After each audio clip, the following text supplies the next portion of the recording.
आनंद मासिक पत्रिका अंक 34 प्रतिलेखन संख्या 5 एवं 6 गति 85 शब्द प्रति मिनट। उपाध्यक्ष महोदय, बस एक दो बिंदु हैं। आप जिस तरह से पर्यावरण की बात कर रहे हैं वह उद्योग को बंद करके नहीं हो सकता, बल्कि जो ज़मीन डीडीए या निगम के पास है वहाँ पर पार्क को विकसित करके पर्यावरण में सहायता की जा सकती है। वहाँ पर पेड़ पौधे लगाए जा सकते हैं। जो डीडीए की योजना है उसके अंतर्गत पैसा ज़्यादा खर्च करना होगा। जो पार्क बने उनका अच्छी तरह से रख रखाव किया जाए और जो नए पार्क हैं उसके लिए ज़्यादा पैसा दिया जा सकता है। उपाध्यक्ष महोदय, डीडीए में सुधार के लिए एक मास्टर प्लान बना था जो किसी भी स्थिति में दिल्ली में लागू नहीं किया जा सकता। वह एक ऐसा पेपर है जिसको कोई मानने के लिए तैयार नहीं होगा। आज देखा जाए तो दिल्ली के 60% लोग मास्टर प्लान के बिना बसे हुए हैं।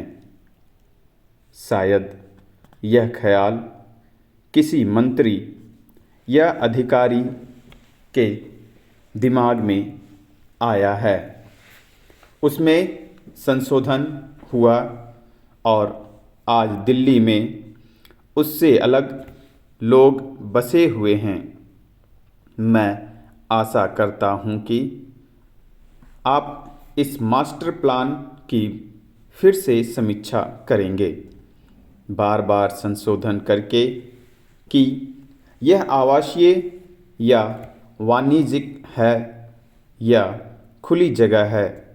लेकिन मैं चाहता हूं कि आप दिल्ली की स्थिति के अनुसार संशोधन करें ताकि लोगों को परेशानी ना हो।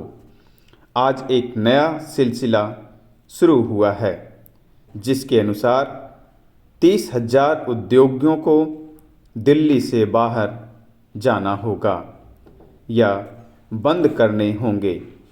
यहाँ दिल्ली पहले से बसी हुई है और नीचे काम होता है और ऊपर आवास है, लेकिन उच्चतम न्यायालय ने कह दिया है कि ताले लगा दो। यह सरकार रोज़गार देने के लिए है या रोज़गार करने के लिए है। सरकार की गलत नीति के कारण कई लोग बेरोज़गार होते हैं, तो ऐसे मास्टर प्लान को लेकर क्या करना है। ऐसी स्थिति में सरकार से कहूँगा कि नीति वही होनी चाहिए जिससे लोगों को परेशानी ना हो, और इसलिए मास्टर प्लान की समीक्षा करें। इसके लिए एक समीक्षा समिति बनाई जाए जिसमें चुने हुए प्रतिनिधि भी हों और बैठकर एक साथ निर्णय करें कि इसमें कैसे संशोधन किया जा सकता है और जो कमियां हैं उनको कैसे दूर किया जा सकता है। लोगों को राहत मिल सके ऐसा काम करना चाहिए। मैं आशा करता हूं कि सरकार उनकी तरफ ध्यान देगी। उपाध्यक्ष महोदय, मैं इस बिल का समर्थन करने के लिए खड़ा हुआ हूं। इससे पूर्व दिल्ली नगर निगम में दिल्ली विकास प्राधिकरण के 3 सदस्य थे।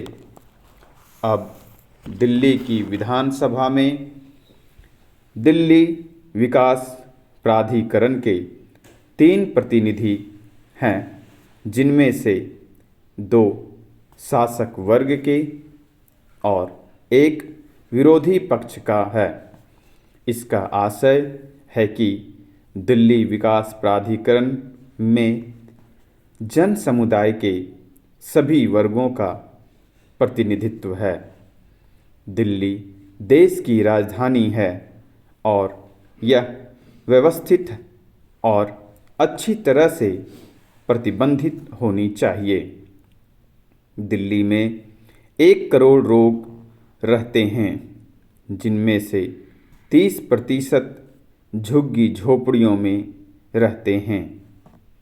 दिल्ली की जनसंख्या दिन प्रतिदिन बढ़ रही है। दिल्ली विकास प्राधिकरण के कार्यकारण पर माननीय सदस्य ने अच्छा प्रकाश डाला है। मेरा भी यही अनुभव है। रिश्वत के बिना डीडीए में कोई भी काम नहीं करवाया जा सकता। हमने डीडीए में कोई भी काम करवाने के लिए रिश्वत देनी पड़ती है। यदि बिजली का मीटर भी लगवाना है तो भी कुछ धन तो रिश्वत के रूप में देना ही पड़ता है। यदि शौचालयों में पानी की पाइपें भी लगवानी हो तब भी कुछ रिश्वत देनी ही पड़ती है। रिश्वत देना अब सामान्य व्यवहार हो गया है। किसी भी प्रकार का कार्य करवाने के लिए रिश्वत देनी पड़ती है। कूड़े का निकास बड़ी बड़ी कॉलोनियों में तो बहुत बढ़िया ढंग से होता है, परंतु झुग्गी झोपड़ियों में नहीं। माननीय सदस्य ने झुग्गी झोपड़ियों की दशा का बहुत अच्छा चित्रण किया गया है। मेरा अनुभव भी यही कहता है।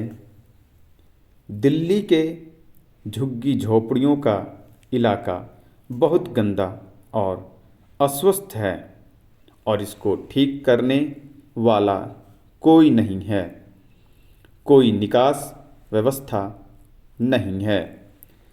4 दशक पूर्व में उचित निकास व्यवस्था के अभाव में वर्षा से दिल्ली में बाढ़ें आ गई।